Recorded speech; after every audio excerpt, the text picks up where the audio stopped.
is how we view our presidents, through their public events as covered by the White House press. But during 4 days in October, before the crisis in Iran and before the recent Soviet aggression in Afghanistan, cameras were allowed behind the scenes at the White House. How do you think I should greet him? There is a Polish phrase which translated means "let God be praised." Niech będzie Bóg pochwalony. It's a very traditional way of greeting people. And I think he would be very touched if you were to use it. So I'll have to learn that. Say it again. Niech będzie Bóg pochwalony. Niech będzie Bóg pochwalony? Pochwalony. Pochwalony. I'll write it out. Good luck, Commander. Thank you. Yes, sir. Very much. You're my commander, too, you know. Well, but you're the big one. I understand. The head man is the head. My own inclination is to get the nose of the federal government out of local affairs and out of state affairs whenever they can be handled in a state or in a community. I'd like to keep the thing on schedule, and if it ever lags by 1 or 2 days, I'd like everybody to know they got to come to me with it. Before I was president, I went into a lot of communities, and the disruption of transportation was one of the biggest problems. And it was pointed out many times that the people had never seen an interstate highway go through a golf course, but they never were reluctant to tear down 200 homes and disrupt a whole ethnic community or a whole area of a city where people lived. Above all the other responsibilities that I have as president, the security of my nation and your nation is paramount. We now spend about 5% of our gross national product on defense. The Soviets spend about 15% of their gross national product on defense. I am not going to let this country be vulnerable under any circumstances, and I'm not ever going to let our defense capability be inferior to that of the Soviet Union or any other nation. But I think if we don't have those weapons and don't have the will and the capability to defend ourselves, then that's the best avenue toward war.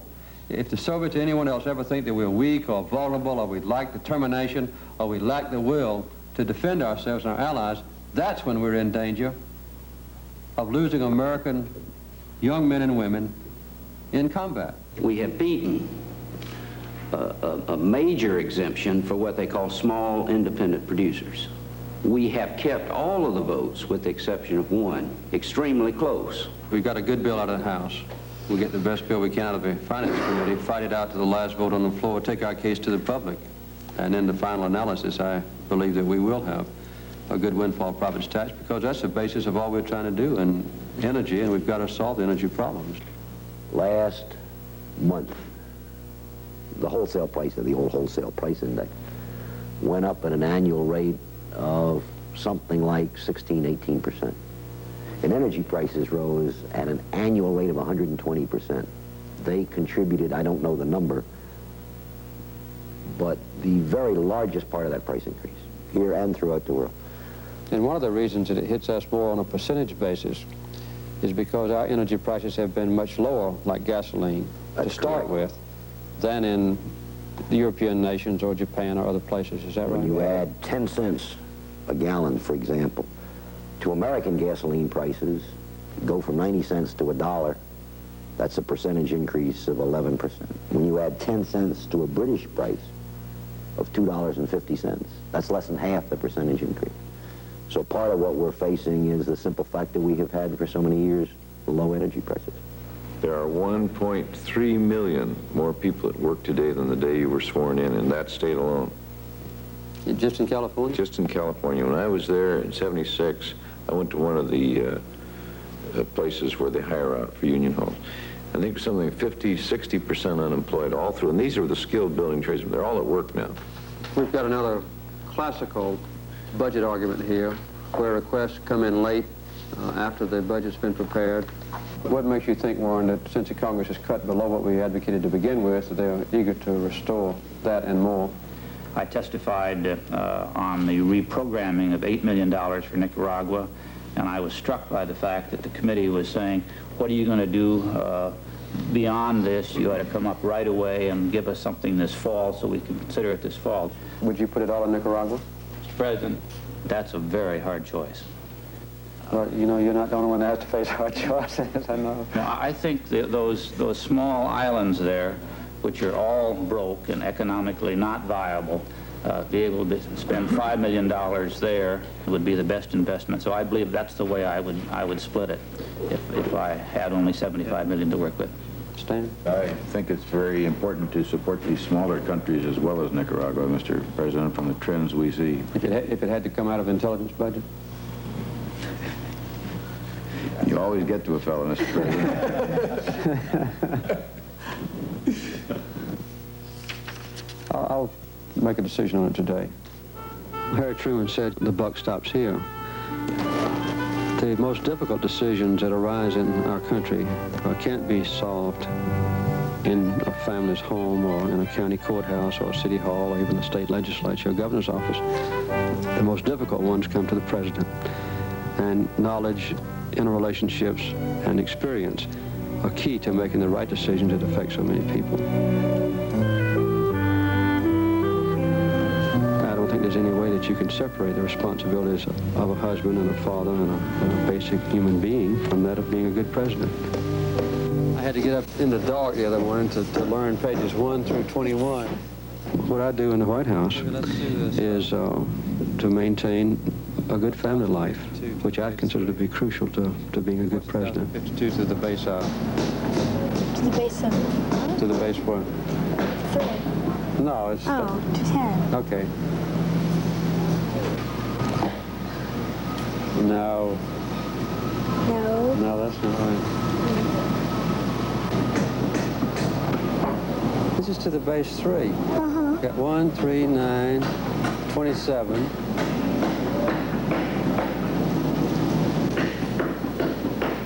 Okay. 2, 2. Because that's down to 9 right there. And then Okay. you have it 2 and then 2. You make a good school teacher.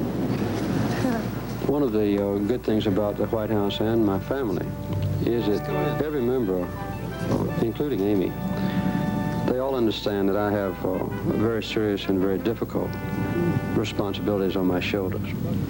And they try to accommodate my needs for additional love and understanding when my schedule is interrupted or when I can't meet an obligation that they consider to be important.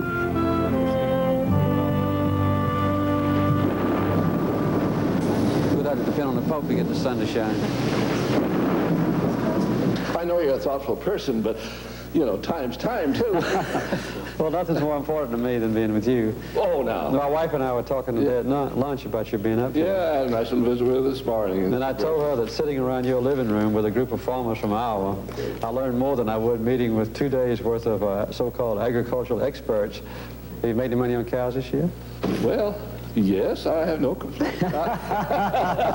That's good. I thank you for coming by. Well... And tell all your family I send my love to them. A lot of things I'd like to say to you, but just stay right in there. I will. Well, anytime you want to contact me, write me a note and send it up here, or either come to see me directly. Whenever I go out on a trip to a part of the country for a town hall meeting or some other meeting, my desire is to stay in the home of a private American family, where after the day's duties, we can discuss their particular problems and interests and bring in some neighbors perhaps to talk about agriculture, to talk about unemployment problems or housing problems. And it gives me a chance in a relaxed atmosphere to just be part of an American family. Very good. What you got, Susan? Everybody have a seat, please. Stand by when we get the meeting over. Maybe I could get an individual photograph of everybody. You all object to that? Our concern is about the 41% of this country's disadvantaged who live in small towns and rural areas in this country.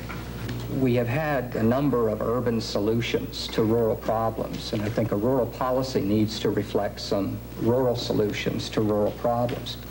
I need not tell you about the special needs of farm workers, particularly migrant farm workers. They are the poorest of the poor.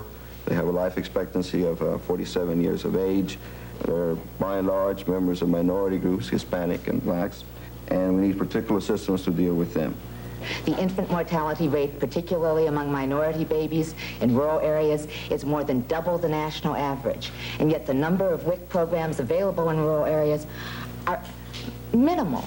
And We know from a recent Harvard study that WIC saves up to 60% in future medical costs. All right, these are the sort of programs that we really need and the basic human services that need to be delivered. I might say that our comprehensive nationwide health program that's been presented to the Congress, I think has an excellent chance to win congressional approval after 30 years of waiting. Jim Coleman, who was one of the authors of the Kennedy-Coleman bill, was in Florida recently explaining to retired people and to elderly people how this is a superior program for health care because it will meet the most obvious needs. It has a special emphasis on prevention, on holding down the cost of health care, and as you know, takes care of pregnant women and infant children as a top priority. And I believe that finally, after all these years, we actually have a chance to put into law and to finance a nationwide, adequate, comprehensive health care system for our people. And I think your emphasis on that pinpoints one of the greatest unmet needs in our country. There is absolutely no substitute for the direct, relaxed, face-to-face conversation between myself and knowledgeable and interested Americans. Thanks for your response. This is Bob Strauss. I wonder if you'd be free to come over for a minute.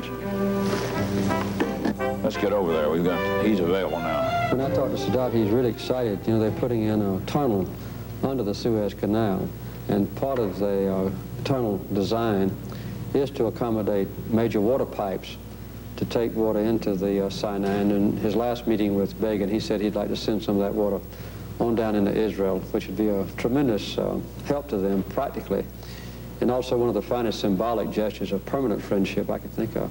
There's nothing more effective than joint cooperation in food production because they both need it. Everybody needs it. This world needs it badly.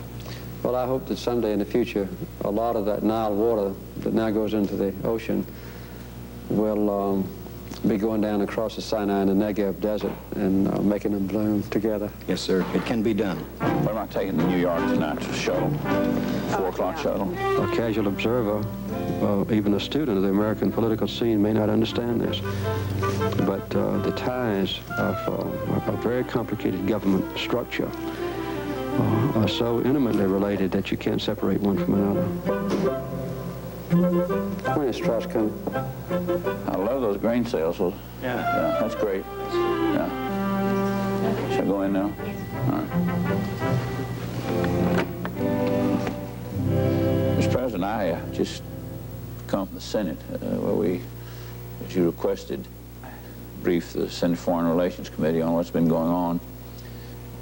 We really are making some progress, and it's slow, and it's going to be tough, and we're going to have a lot of setbacks, and people are going to be impatient with us, but you're on the right track, and the people of Egypt, the people of Israel know you are.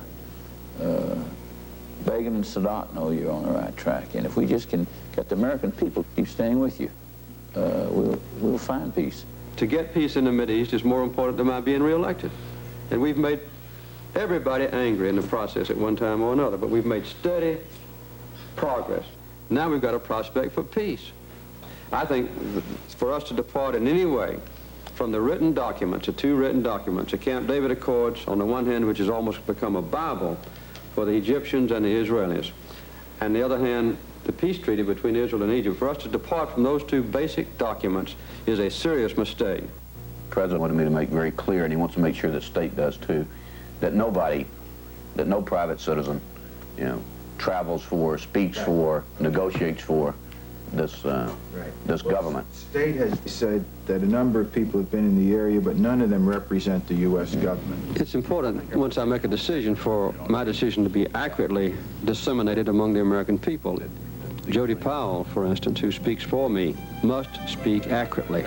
And as he goes before the press daily and is cross-examined by very knowledgeable news people, it's important that he and I speak with the same voice and that we never mislead the American people.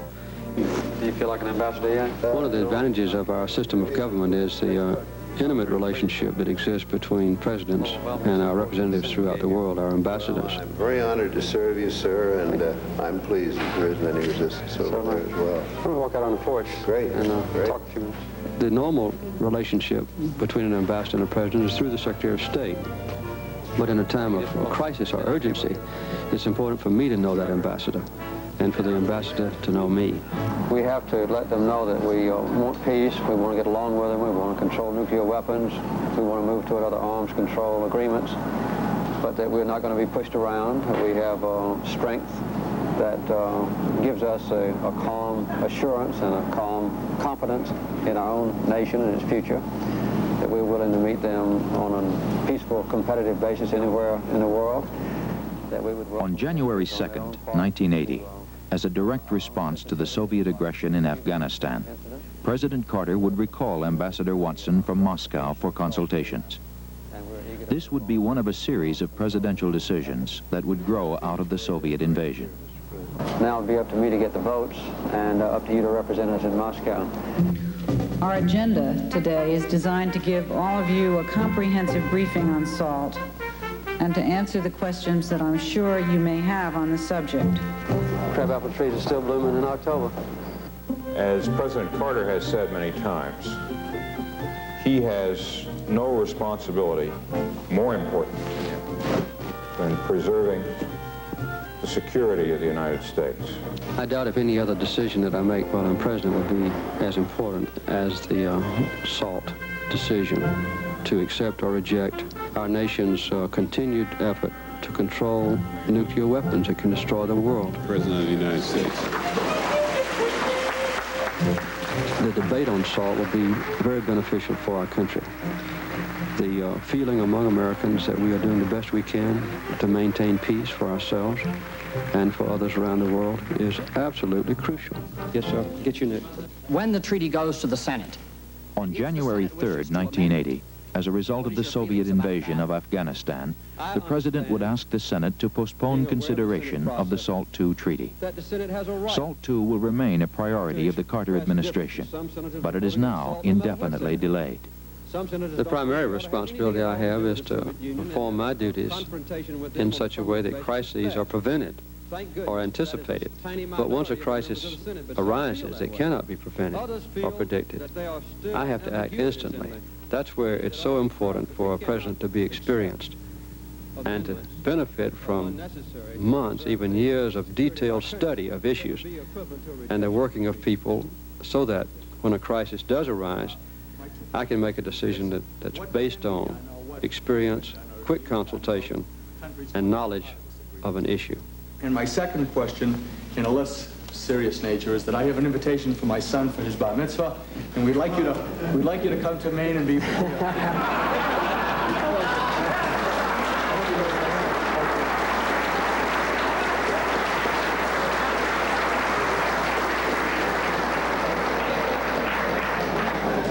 First of all, I appreciate the invitation, and I will respond to your son. Secondly, SALT II does not include other countries. However, we are bound in this country by a non-proliferation law that has been passed with my encouragement and involvement since I've been in this House, which restricts our own ability to deal with countries that violate non-proliferation standards. As I said earlier, my number one responsibility is to defend this country, to maintain its security. And I put a strong defense at the top of my priority list, and it's going to be maintained that way.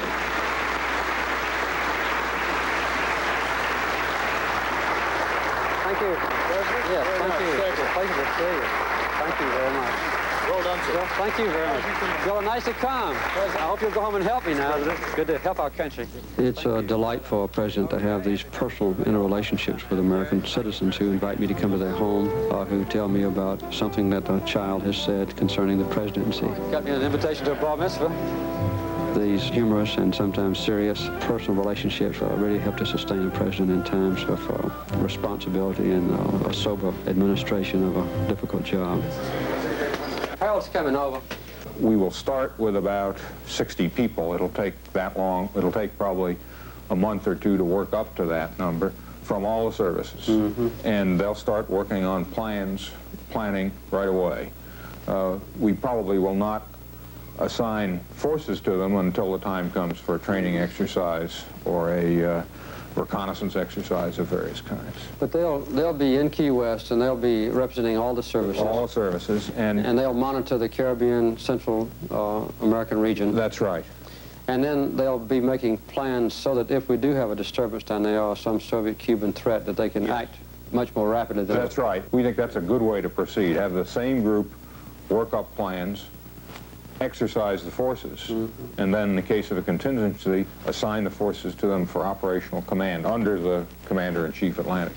Our increase in the defense budget ever since we've been in office, in real terms above inflation, has helped. And I think this combination with a SALT II treaty will give us a major breakthrough. Dear God, give us the faith and the wisdom to govern wisely. Amen. Amen. I had a great meeting with 50 leaders of rural groups. Oh, yeah. Working with Jack Watson on the evolution of a national rural policy. Yeah. They really they're really excited. They've been working with Jack for months, and they feel like they're part of it. I said, have you ever had any problem getting access to Jack or my staff or the cabinet officer? Said, no, sir. I don't think anybody's ever listened to them before. They're going to give me a lot of help on specific ways that make the existing programs work better. And the coordination of programs, they agree with me that it's confused now that a poor person doesn't know where to go to get help. Yeah. I tried when I was in the Senate, you know. There's never before been a partnership between a president and a vice president to equal what I have with Walter Mondale. He is at my side in every matter of importance. He's thoroughly familiar with the responsibilities that I have. He shares those responsibilities in the finest sense of the word. He greatly magnifies what I can do to relate directly to the American people throughout this country. On the 18th, I'm supposed to be in Seattle, Washington. I was hoping you could go to that. Can you go to that? I'm going to go to that James A.G. movie, probably. On the 18th? Well, that's probably at night. I want you to take this to Phil anyway. Let him look at it. She's not asking me to come. She's asking you to come. You got one, too. I've got a 2-day trip out. There is a special relationship between a president and his wife, because in effect, when the people elect a president, they elect a first lady as well. She gives me good advice. She's very cautious not to encroach on the prerogatives or responsibilities or the independence or sometimes the loneliness of a president when I have to make a decision that affects our nation's security.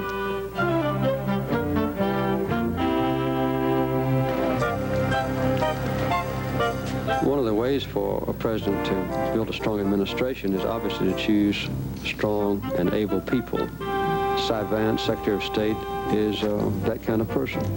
Whenever I have a very serious problem, either present or potential, Cy Vance is a man I turn to. Come in. Hello, President. I got something I want to say to you. Nyek Benje Buk Bakfalani. What does that mean? That means, may God be praised. Oh. I've been practicing my Polish for the Pope. Oh, my. Tell me how the United Nations was. It was, I think, a very useful period, Mr. President. One thing came through very, very clearly. Not only the Europeans, but almost every country without exception that I spoke to spoke about the importance of getting SALT ratified. We've got an excellent report from the Senate Intelligence Committee that SALT II is indeed verifiable, that we're better off with it than without it. This ought to have an effect on some of the doubtful senators. I'll be testifying next Wednesday along with Harold and with Davy Jones in a closed session before the Senate Foreign Relations Committee. The week after that, I'll be testifying before the Armed Services Committee on the question of verification along with Stan Turner. So I'm glad that we've got the report from the Intelligence Committee. I think Pope's probably going to be arriving pretty soon. You're going to be over there, aren't you? I am indeed. That's great. Indeed. I went out with Fritz this morning and greeted him out at the airport. He's looking forward very much to seeing you. You and he share so many fundamental views and values that I think you'll find it extremely interesting. Well, that's certainly a compliment to me. Well, I'll see you over there. Yes. Good luck, President. Thank you, sir. Bye-bye. Get some rest this weekend. I will.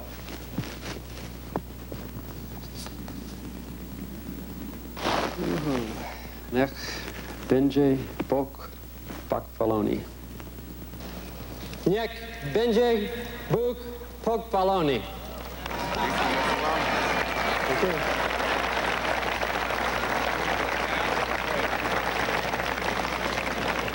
Which, for those of you who do not speak Polish, means, may God be praised.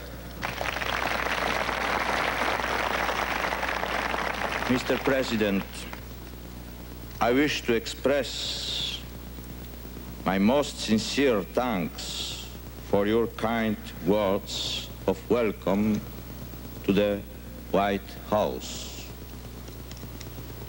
And also, if I could say, my congratulations for your Polish language.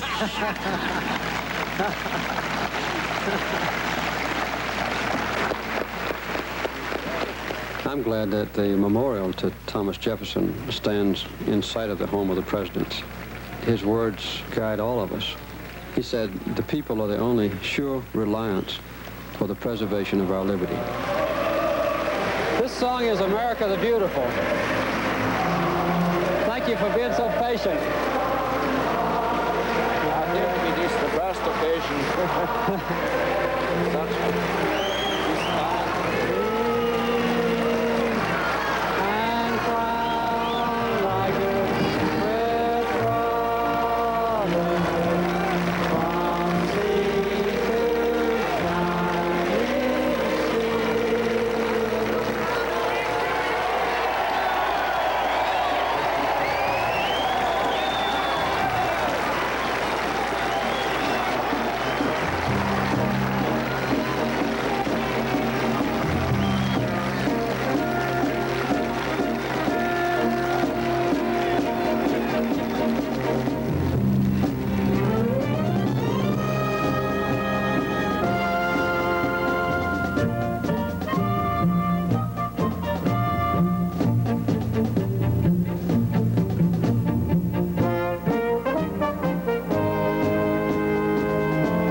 Very few Americans ever get a chance to see the president really at work. And that's why we made this film, to give you a glimpse of President Carter as he tackles one of the toughest jobs in the world. I work closely with the president. He's a steady, imaginative, persistent, and an honest leader. But like all other candidates, the president needs campaign contributions. The cost of elections today is high, very high. And the Carter-Mondale campaign doesn't have a lot of big contributors. If you would like to help the president, then send your check to Box 500, Washington, D.C., or call us toll-free, 1-800-331-1700. Now write that down, please. Box 500, Washington, D.C., or call 1-800-331-1700, toll-free. I assure you, your contribution in any amount will be a great help to the president. It'll help him as he continues to make the government of this country responsive to you. It'll help him to keep us on the same steady course for the next 4 years. It'll help him win. So write or call. Here again are the numbers. Write them down now. Box 500, Washington, D.C., or call toll-free, 1-800-331-1700. The operators are standing by around the clock. I assure you, we'll spend your money prudently for the campaign and for the country. Thank you.